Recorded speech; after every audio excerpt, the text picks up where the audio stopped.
Hey everybody, Martin Motorsports & Co. here. We are starting to remove the engine off the 99 RAV4 here. Had to jump it again there. I'm amazed that this thing just fires up after sitting for nearly a year.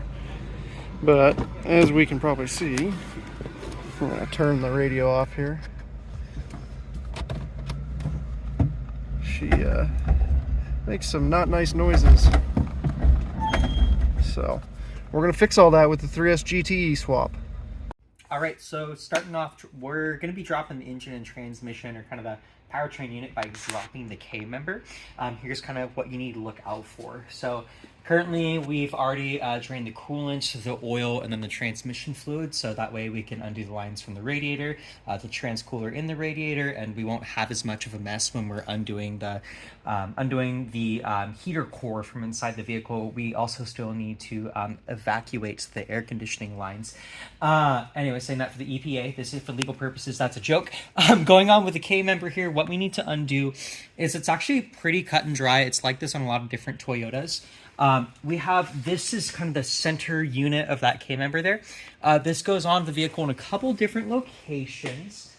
Starting off, you're going to see it's going to bolt on. This threads through this bracket, but also all the way up into the chassis of the vehicle. You want to undo this bolt, which also holds in the control arm bushings, and it's a great opportunity to upgrade and replace your control arm bushings as well, if you're available to. And obviously that little 10 mil as well. It's the same for my Corolla, actually. And then you want to repeat the process on the other side over here as well. Moving a little bit forward on the vehicle, Toyota, in their infinite wisdom, actually really helped out. You're going to want to, you can use a half-inch extension to go through this hole. And then on the other side, up there, this is one of the main bolts holding in that K member. You want to undo this guy here, take out those spacers, and it's going to be the same situation on the other side as well. And then that same hole is on that control arm, so you can go through and you don't have to be a contortionist to access it there, and you can use a high torque impact, make that easy. And then moving on the front, oh, I have coolant on me.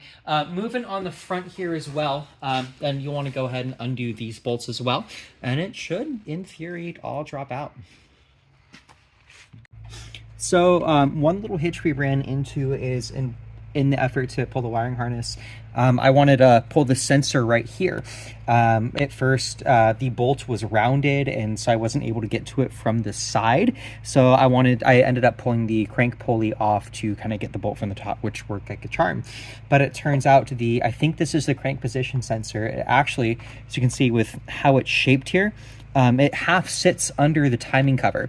So what you want to go ahead and do is, after pulling off the crank pulley, I just undid the bottom 3 bolts, or actually I should say bottom 3 bolts on the timing cover, which is going to be this guy here, and then also this guy here.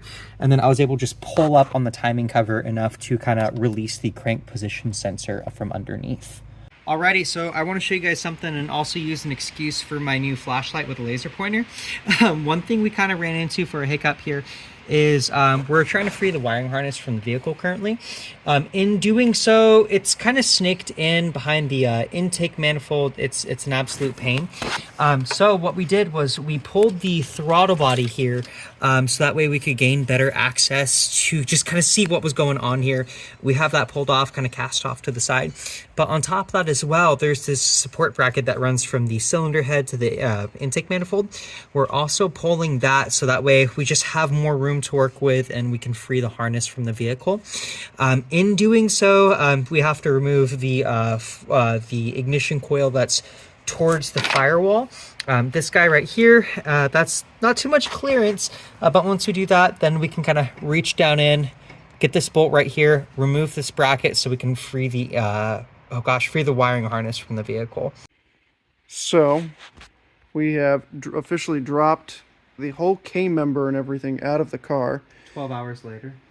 12 hours later for somebody who has never done it before. So a couple little things that we wanted to note on your harness that you have to pull out.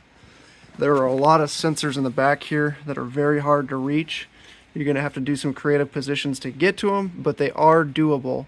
The only one that we ended up breaking actually is the knock sensor that's right there. That guy right there. So And then there is, right on this tab here, there is a ground that is, it has a beveled little mount there that is very hard to get a socket or anything on.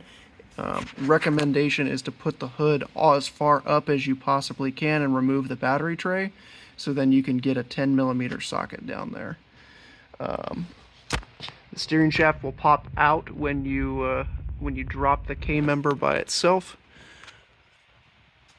and your engine mounts will look like that. So as you can see, you've got the passenger side there, and the driver's side right there. The driver's side will come out in two pieces. So your original piece will be right there. You'll be left with that up top. There is a bottom bolt, or bottom nut, that goes on there on the passenger side, so be aware of that. What we did is we ended up snaking our harness over the side there. So now that I can remove the engine out of the equation, I can come in later and remove the harness from the inside of the car. So that ends kind of episode 1 of the RAV4 GT4 project.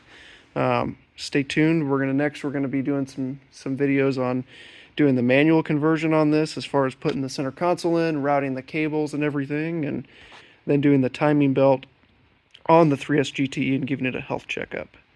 But stay tuned. Thanks.